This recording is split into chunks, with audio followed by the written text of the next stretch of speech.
So yan guys, what's up mga katikman? So another day, another food vlog mga idol. Dito tayo ulit kay Foreman. Yan, kainan ni Foreman dito po sa crossing. Yan. So dun sa una nating vlog, nagtatanong sila paano mag-park dito. Ito po yung daan, papunta lang sa tabihan nila kung paano kayo makapag-park. Kasya ang kahit dalawang four wheels, kasya naman dun sa tabi ng Riles. So yun guys, ito napatunayan na natin. Marami na pong nakatikim din. Nagustuhan nila yung goto, nagustuhan ko din yung mga silog nila guys. Ito, meron silang mga bagong menu. Kasi yung mga inihaw, laging sold out. Yung mga chicken, inasal nila. Pork barbecue na masarap, laging ubos yan dito sa kainan ni Foreman. Tapos yan guys, nagdagdag sila ngayon ng mga silog. So yun, tikman nyo na rin yun.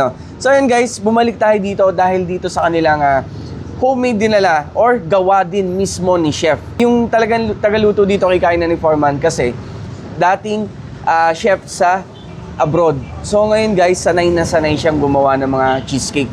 So ngayon guys, papakita ko sa inyo mura na cheesecake. Guys, 150 lang per slice. So sa mga may hilig dyan sa cheesecake, etong video yung para sa inyo, So, bakit ito kasi ito, popular yan sa Cavite? Cavite, popular itong mo. So, doon namin nil-launch. And then later on, napag-isipan namin na dalhin dito sa San. Bali, ikaw mismo ang naggagawa nito, So, Actually, actually, natin dito sa kanilang classic cheesecake. Ayan. Ay, ang smooth, grabe. Yung pagkakahiwa ko, Yun, perfect bite. Ay, grabe. Napaka-soft, napaka-smooth. Nung pakiramdam, parang melts in your mouth talaga. So, parang, yun talagang cream cheese talagang gamit daw nila dito. Walang halong flour. Yan. Para hindi siya magbuo talaga. Galing.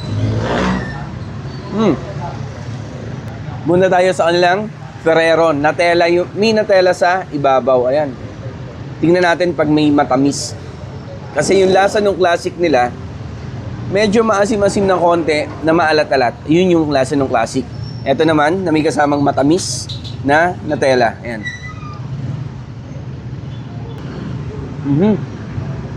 Ang galing nun. Pinagsama yung matamis at saka medyo maasim. Ang sarap. Dark chocolate. Ang ganda ng plating ni chef, Halatang maganda yung work niya dati na pagiging chef doon sa abroad, Talaga nagamit dito. So, nakaka-proud yan.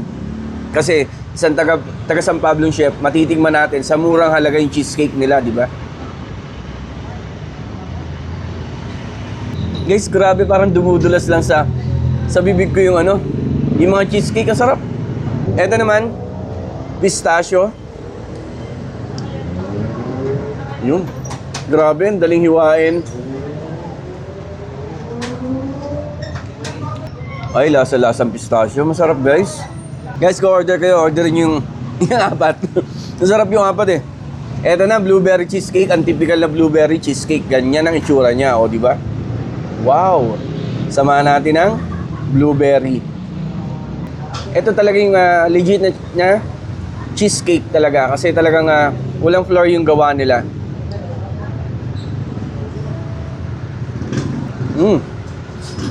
Ganda, Nice.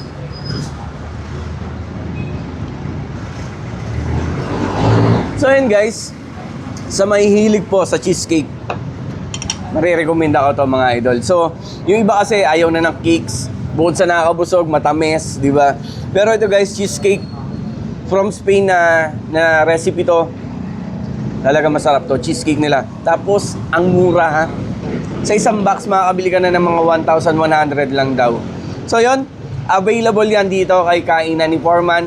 Dito lang po sa Riles, dito sa Olago Avenue, San Pablo City. Thank you mga idol, tikman nyo na rin. Promise masarap, magugustuhan nyo. Kuha pa ako ng pistachio.